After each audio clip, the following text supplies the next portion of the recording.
Welcome to Africa 24. Today in Decryptage, we are having Mr. Claver GATETE, Executive Secretary of the United Nations Economic Commission for Africa, UNECA. With him, we explore the most pressing risk facing Africa's economies today and how the continent can address them collectively.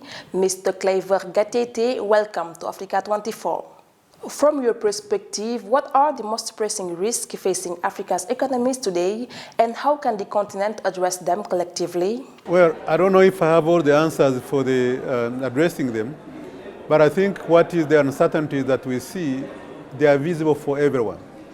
For the first time, we have global security situation, from Europe to Middle East to many parts of the African continent, whether it is in West Africa, in the Eastern Africa, in the North, everywhere. We are seeing the insecurity happening. We are seeing wars that are costing a lot of, not only a lot of lives, but are costing a lot of resources, the resources that were supposed to go to development. That's one. The second one was actually what we came out with, that we have not resolved completely. When you had COVID, it showed us how weak our health institutions are. And instead of investing in that, we are facing other challenges. So we are seeing these kind of pandemics also coming in. Thirdly, the climate. The thing we never used to talk about a long time ago is now very clear. We have droughts everywhere. We have floods everywhere. We are having cyclones. These things are becoming now more frequent, and they are visible. And they are very expensive for the countries. Thirdly, because of all this, and the spending that is going to other things other than development, we are seeing that the debt levels have gone way beyond. Africa is now, debt to GDP ratio is 65% of GDP. The debt to GDP is 65%, which is quite high by any standards, because the debt stock is more than 1 trillion now. It has surpassed that. And meaning that you have to pay quite significantly in terms of debt service alone, over 100 billion per year by African countries. So the debt is very high. The climate risks are now real. Everybody can see it. It's costing the continent 5% of GDP. And actually in Mozambique last year, it went up to 15% of GDP because of the cyclone in Mozambique. So now we are having these kind of risks that are there, and we need a short-term relief, but also we need long-term plans. And the short term is what has been done in terms of the reform of the global financial architecture. And within the global financial architecture, there are some quick wins, like the special drawing rights, which was triggered by the IMF after the COVID to support countries which are in problems.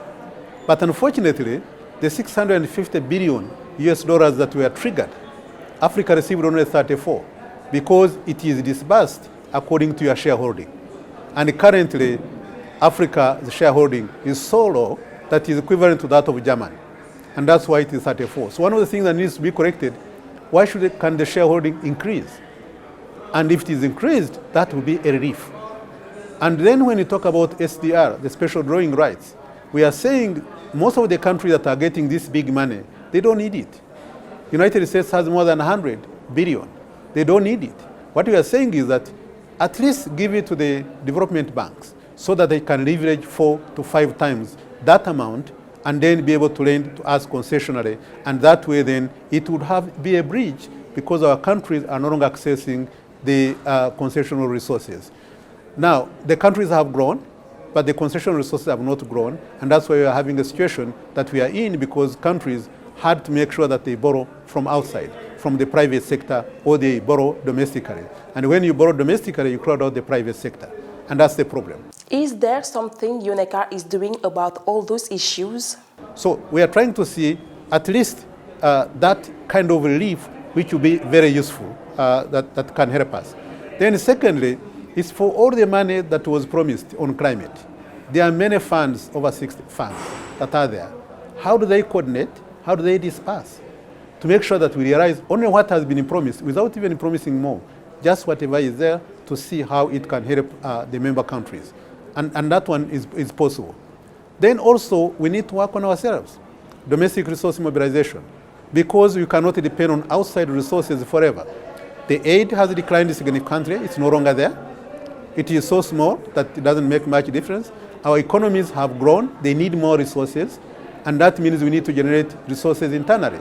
We need to work on our taxation system to make sure that it's inclusive of the informal sector, to make sure that it's digitized. We are seeing all the loopholes where there is illicit financial flows that go up.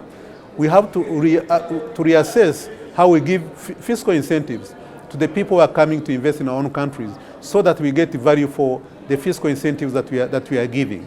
And we have to make sure that at the same time we develop our own stock exchanges, our own capital market. There's no single country in the world that have ever developed without a development of the capital market. So in other words, we need to wake up and say there's no aid which you can always rely on. We need to do things differently, but at the same time we need to put emphasis on trade and investment.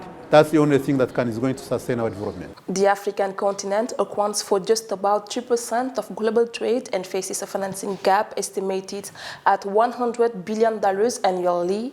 How can regional integration mechanisms like AfCFTA help African economies close this gap and boost intra-African trade? Yeah, of course, for us to implement even SDGs on the African continent, we need $1.3 trillion per year.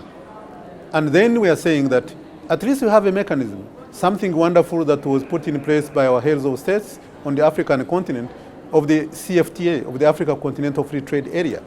Meaning we have the largest market ever. But putting the market in place is one thing, implementing it is another. And now that has been signed off, at least we are having our own now plan in terms of implementation. We need infrastructure in place. We need to allow people, goods and services to move freely. We need industries that are adding value into our products so that we can be able to compete globally, making sure that there are products which are made in Africa.